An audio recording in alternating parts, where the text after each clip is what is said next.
NIA के खिलाफ आज कलकत्ता हाईकोर्ट में सुनवाई होने वाली है और एनआईए ने बंगाल पुलिस के एफआईआर के यहां विरोध किया है। सुबह 11 बजे इस मामले में सुनवाई होने वाली है। तो कोलकाता हाईकोर्ट में एनआईए की मांग है कि जो भूपति नगर थाने में उनके खिलाफ एफआईआर दर्ज हुई है उस एफआईआर को रद्द किया जाए और टीएमसी नेता मनोव्रत जेना की पत्नी की शिकायत पर एक एफआईआर लिखी गई है। आज कोर्ट में इसमें अहम सुनवाई है। अब एनआईए के अधिकारियों पर जबरन घर में घुसने, छेड़छाड़ करने के बेहद गंभीर आरोप लगाए गए और टीएमसी इसको लेकर मुखर है। खूब प्रोटेस्ट भी देखने को मिला। मामला दरअसल है साल 2022 का दिसंबर के महीने में, जब भूपति नगर में ब्लास्ट हुआ था। केस में एनआईए की एंट्री 6 अप्रैल को एनआईए ने फिर टीएमसी के 2 नेताओं को इसी मामले में गिरफ्तार किया था और इसी मामले में आज बहुत महत्वपूर्ण सुनवाई है। फिर हुआ यह कि गिरफ्तारी के बाद लौटते समय एनआईए की टीम पर हमला हो जाता है। पश्चिम बंगाल में एनआईए की टीम पर अटैक हो जाता है और जो ये पूरा का पूरा मामला है वो लगातार बढ़ता चला जा रहा है कि सेंट्रल एजेंसी पर, जांच एजेंसी पर वहां पर हमला होता है। अनुपम मिश्रा हमारे संवाददाता इस खबर पर ज्यादा जानकारी के साथ जुड़ गए हैं। अनुपम, एनआईए ने बंगाल पुलिस के एफआईआर का विरोध किया है 11 बजे। ऋतिक मंडल हमारे संवाददाता इस खबर पर ज्यादा जानकारी के साथ जुड़ गए। ऋतिक, क्या रहेगा आज की सुनवाई में?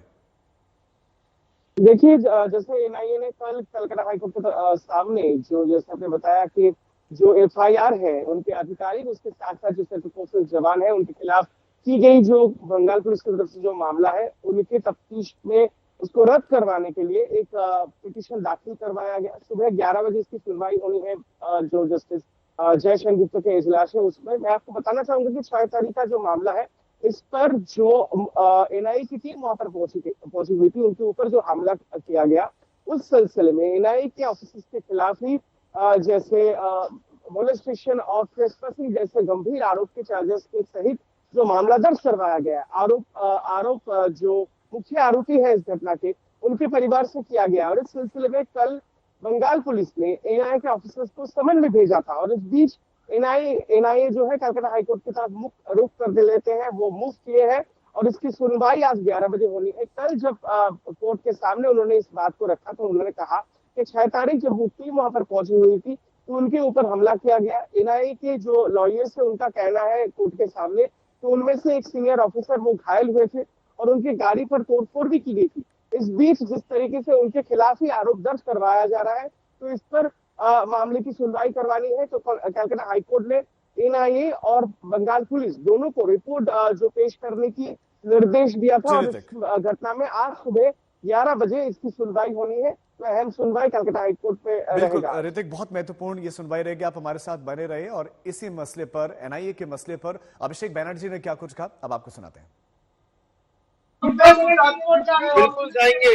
और भैया सुन लो, जो एनआईए के हित में बोल रहा है ना कि कोई मीटिंग नहीं हुआ था, उनको बस इतना कहना चाहता हूँ कि मीटिंग का आप छोड़ दो। आपके हाथ में पैकेज था।